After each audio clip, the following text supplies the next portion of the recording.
नमस्कार, आप देख रहे हैं रब्जी लाइव न्यूज में आपके साथ हर्षिता जौहरी। आइए रुक करते हैं देश प्रदेश से जुड़ी तमाम खबरों की ओर। नेता प्रतिपक्ष तेजस्वी यादव दिल्ली से लौटे पटना। जातीय जनगणना को लेकर नेता प्रतिपक्ष दिल्ली में थे। वह अपने प्रतिनिधि मंडल के साथ थे, लेकिन कई नेता वापस लौट चुके थे। लेकिन नेता प्रतिपक्ष दिल्ली में ही थे क्योंकि रक्षाबंधन की वजह से वह अपनी बहनों से राखी बंधवाकर मंगलवार को रात करीब 9 बजे पटना एयरपोर्ट पर पहुंचे, जहां पत्रकारों ने उनसे कई सवाल पूछे। जातीय जनगणना को लेकर उनसे कई बातें सामने निकल कर आईं। उन्होंने कहा कि प्रधानमंत्री ने गंभीरता से हम लोगों की बातों को सुना है। अब तय करना केंद्र सरकार और राज्य सरकार को है कि कितना फायदा होगा। जातीय जनगणना को लेकर इन दिनों जिस तरीके से परिषद की बैठकों में अंदर खाने से खबरें निकल कर आ रही हैं कि आने वाले समय के प्रधानमंत्री नीतीश कुमार होंगे, जिसके बाद से ही राजनीति गर्म हो गई है। और नेता प्रतिपक्ष से भी यह सवाल पूछा गया तो उन्होंने कहा कि यह तय करना बीजेपी का कार्य है। बिहार की क्या दुर्दशा उन्होंने की है, यह सबने देखा है। उन्होंने बिहार को लालू की सेहत को लेकर भी सवाल पूछे गए तो उन्होंने कहा कि लालू की सेहत में धीरे धीरे सुधार हो रहा है। पटना आने की कवायद को लेकर लालू के नेता प्रतिपक्ष ने साफ कर दिया कि जल्द ही वह पटना लौटेंगे। सुप्रीमो लालू प्रसाद यादव बिहार के लाल ओलंपिक में जीत पर नेता प्रतिपक्ष ने बधाई दी।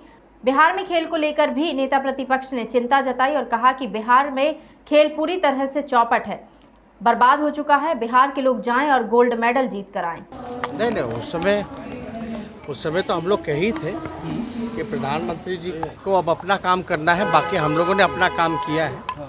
सारी चीज़ें जो है विस्तार से उनको बता दी गई है कि जातीय जनगणना होगा तो क्या फ़ायदे होंगे कास्ट सेंसस को लेकर के। तो हम लोगों की बातों को उन्होंने गंभीरता से सुना है और अब प्रधानमंत्री जी और सरकार को तय करना है कि जातीय जनगणना कराएं या ना कराएं। नीतीश कुमार कर रहे हैं कि हमारा मन तो नहीं है, लेकिन जेडीयू के राष्ट्रीय परिषद की बैठक में मोहर लग गई कि वो पीएम के योग्यता है, उनमें पीएम बनने मटेरियल हो गया नीतीश कुमार। तो अब बीजेपी के लोग तय करें कि 40 सीट वाले को पीएम मटेरियल योग्यता मानेंगे कि नहीं मानेंगे। मुख्यमंत्री जी तो थके हुए मुख्यमंत्री हैं। बिहार की क्या दुर्दशा की है उन्होंने, अब दूसरी और तीसरी नंबर की पार्टी वो डिसाइड करे। लालू जी कैसे हैं, क्योंकि पीएम मोदी ने भी पूछा था आपसे, प्रधानमंत्री जी ने जानने से कोशिश तो विस्तार रूप से बता ही दी गई और अभी लालू जी की सेहत में सुधार हो रहा है धीरे धीरे।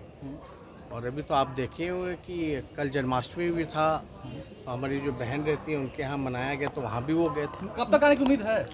अब हमको लगता है जल्द से जल्द आ जाएंगे। मुजफ्फरपुर के शरद कुमार ब्रॉन्ज मेडल जीते हैं पारा ओलंपिक में, क्या कहेंगे? उनको सब लोगों को बधाई देते हैं, लेकिन आप जान रहे हैं कि बिहार में पूरी तरीके से खेल जो है चौपट कर दी गई है, बर्बाद हो चुका है।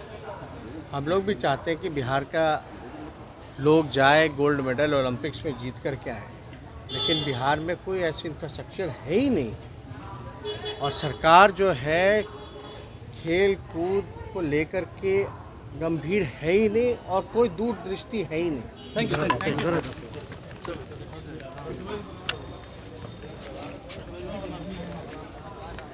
फिलहाल के लिए इतना ही। खबरों का सिलसिला लगातार जारी है। आप बने रहें रब्जी लाइव न्यूज के साथ। नमस्कार।